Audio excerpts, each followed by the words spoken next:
My name is Cindy. Not so long ago, I found out my mother's secret, how she makes money. I was just shocked, but I can't tell my father because it will destroy our family even more. To begin with, my father used to have a very good business. He owned a company that produced fabrics that were bought in bulk and shipped to different countries. It was a profitable business, so my mother and I never denied ourselves anything. I loved flying with my father to Milan, where my mother and I could spend hours shopping and then fly home tired and happy. You can't even imagine how great it is to go shopping like this and buy whatever you want, regardless of the price. My father never spared any money for us. I was at a private school, the best in the city, and my mother didn't work. She sat at home every day looking for some new things for the house. By the way, our house was also luxurious, with servants and personal drivers. My mother often received guests. It was her only entertainment. So, as they say, all good things come to an end. Once my mother caught my father in a lie. He was caught cheating with her friend, who came to our house too often. Then my mother went on business to her parents and was supposed to stay there for a few days, but suddenly plans changed, and she returned 2 days earlier. Already from the threshold of the house, she noticed from the expression on the servants' faces that something was happening. And when she went into her and Dad's bedroom, she saw her friend who she had talked to on the phone a couple of hours ago. My mom was beside herself with anger.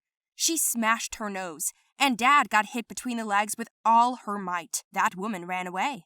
My parents didn't talk to each other for a long time, and then my mother, still not reconciled, decided to file for divorce. However, she did not consider one point.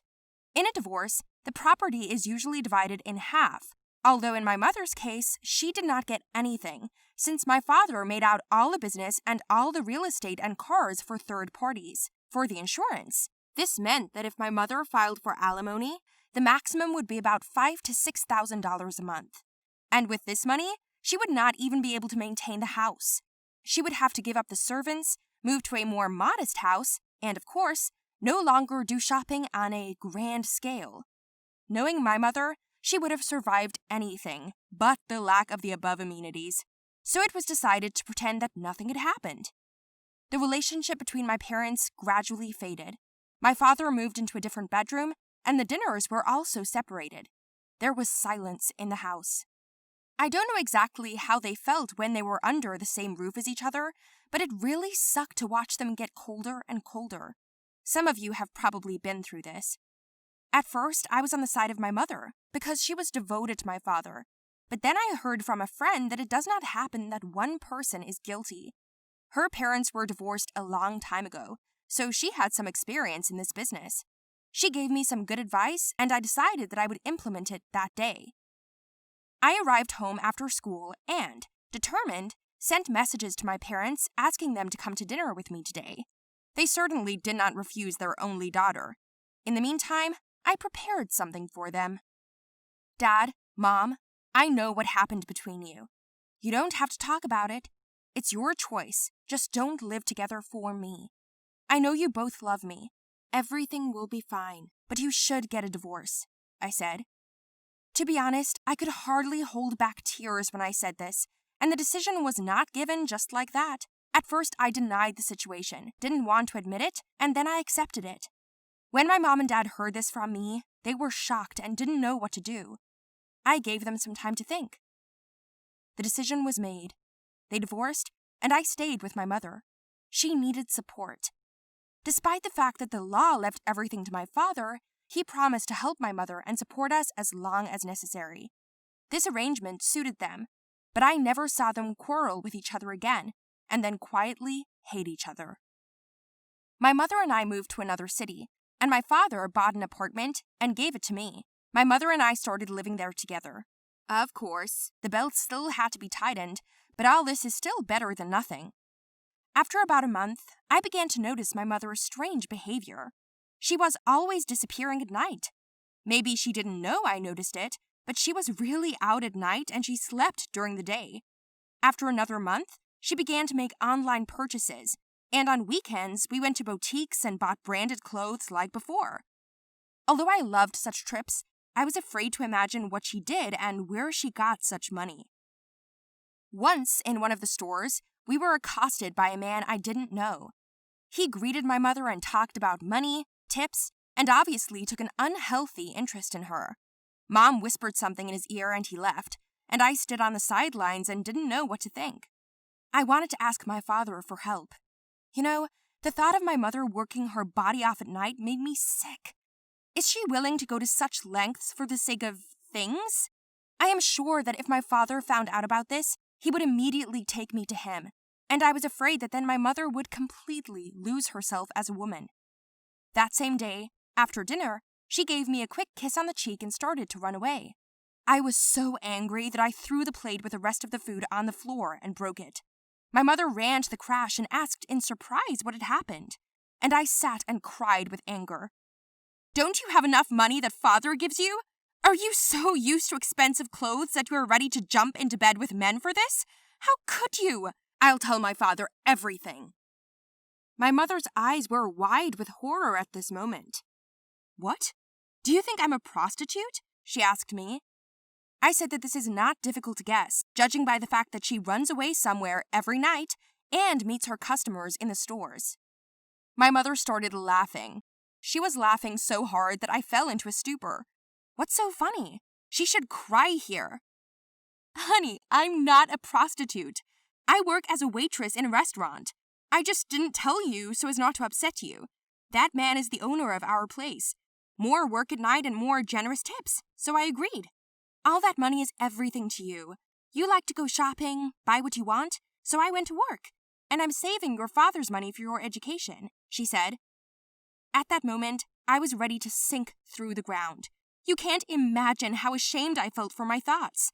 I asked for her forgiveness and started to cry even more.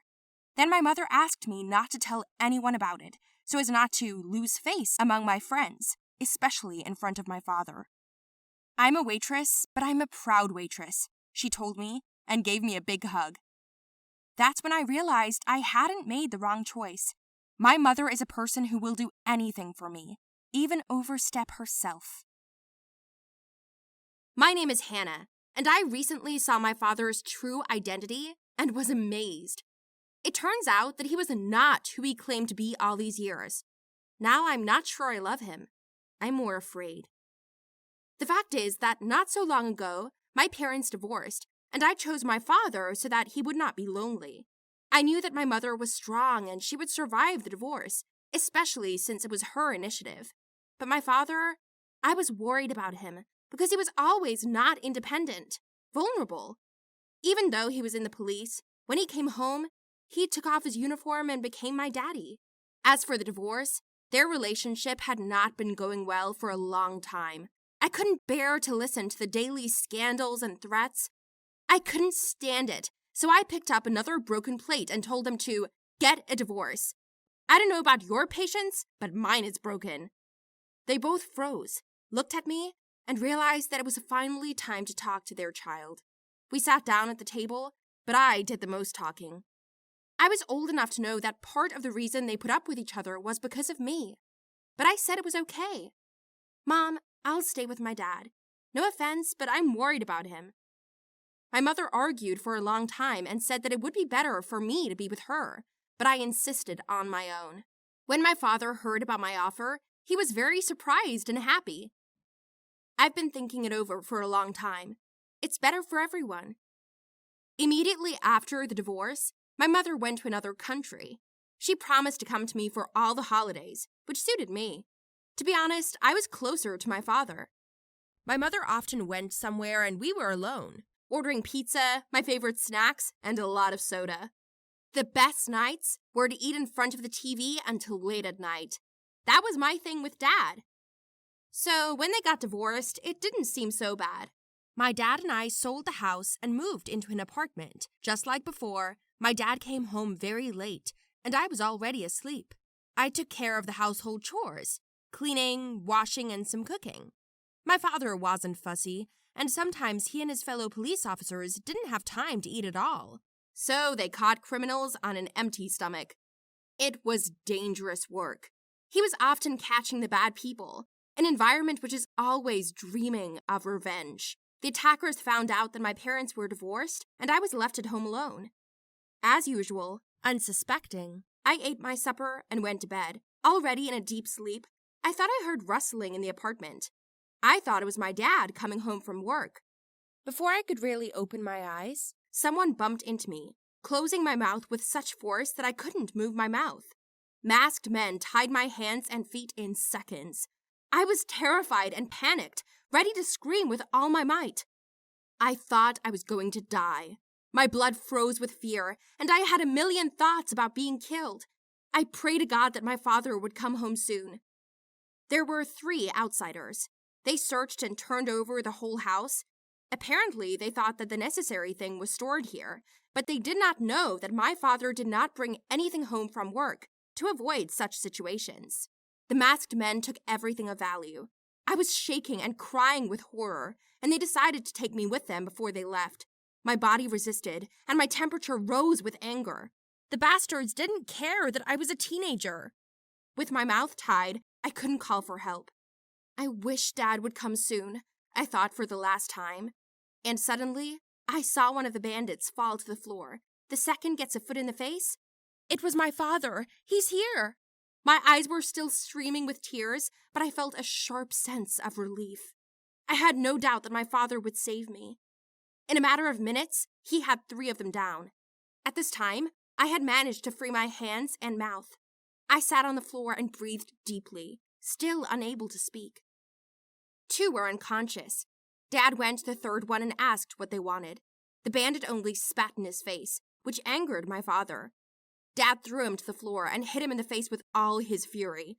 He was already unconscious. I think his nose was broken. His teeth were knocked out. There was blood everywhere, and Dad didn't stop. He beat and beat on the head with his fists. I shouted, "Dad, stop! Stop it! Enough! You'll kill him!" Then I ran to him, but he pushed me with a bloody hand so hard that my body flew away like a doll for several meters. There was a fire in my father's eyes, as if he had passed out and was being controlled by the devil himself. It was a terrible sight. I was even more terrified than when I was kidnapped. The 2 men came to their senses and tried to escape, but my father took out a rifle and shot it right in front of me in our house. Only then did he exhale and calm down. I've never seen such a monster in my life. I became afraid of him. He saw it and understood it. I didn't speak to him for about a week, and then he called me over to talk. "I know you're afraid of me. I'm sorry you saw all this. I didn't want to, but this is how I am at work. I am a police officer, and I have to fight crime. And here, the situation was doubly terrible. These bastards try to take away my most valuable thing, you. I didn't want you to see dead people, and I didn't want you to know that your dad can kill. But I want you to know that when I'm eating pizza with you or watching cartoons, I'm real. I will never hurt you in my life, daughter. I'm still your dad," he said. Yes, I wanted to hear those words. I burst into tears and hugged him for the first time in so long. Then he said he couldn't risk my life, so he called my mother and told her everything. A minute later, she appeared on the doorstep. "I can't risk your life. My job is too dangerous. It will be better if you live with your mother, and I will visit you," he said. I felt sad. I didn't want to leave him, but I knew that he would feel much more confident knowing that his daughter was safe. So I didn't say anything and went to get my things. I gave him one last big hug, and he said I was the only one who made him better every day. Who knows? We're all not perfect. The father in the devil's guise was protecting his child. Can it be justly justified? Subscribe to this channel, because there are still many cool stories.